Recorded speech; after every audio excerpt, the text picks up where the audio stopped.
Hay que evitar estos coronazos,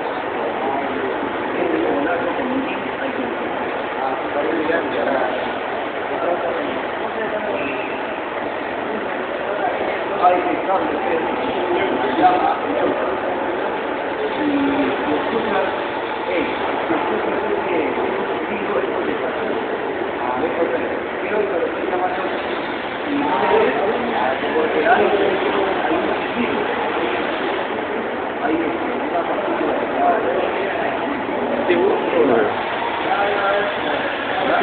ahora, si yo me fijo bien, si te fijas bien en el fondo del mercado, se ve una partícula amarilla.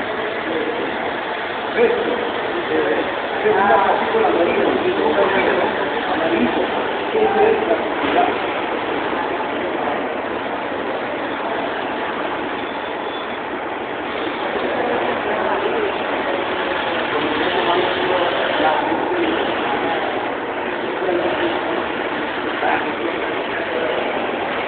Bueno, se llama esto para todo. Ahora, para cerrar, cierro los círculos.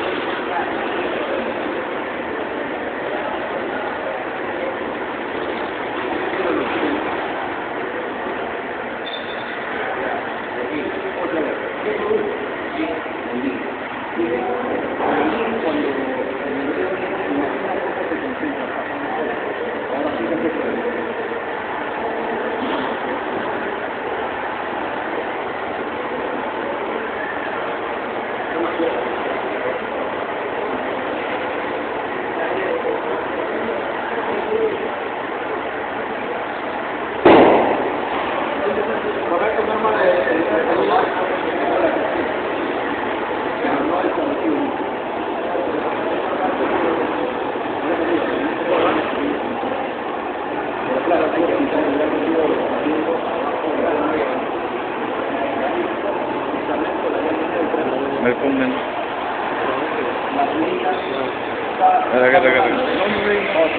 Tu dedo está ahí. ¿Quién hizo presionar? Ahora, ¿qué pasa si cierro los ventileros primero? Explotó.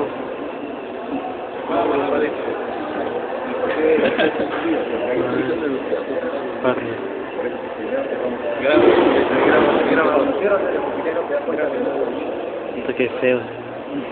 ¿Qué es recomendable Está rajado el otro. la diferencia cuando cerré primero la pica y el tubo de la puesto bonazo? Y si vieron cuando cerré el estreno, un pequeño sonido, pero el sonido no es peligro. Esto me indica de que hay presión de oxígeno. Ahora, Chao. quiero que no sea corto, pero esto sí ya no me lo ahora, usted no va a demostrar nada.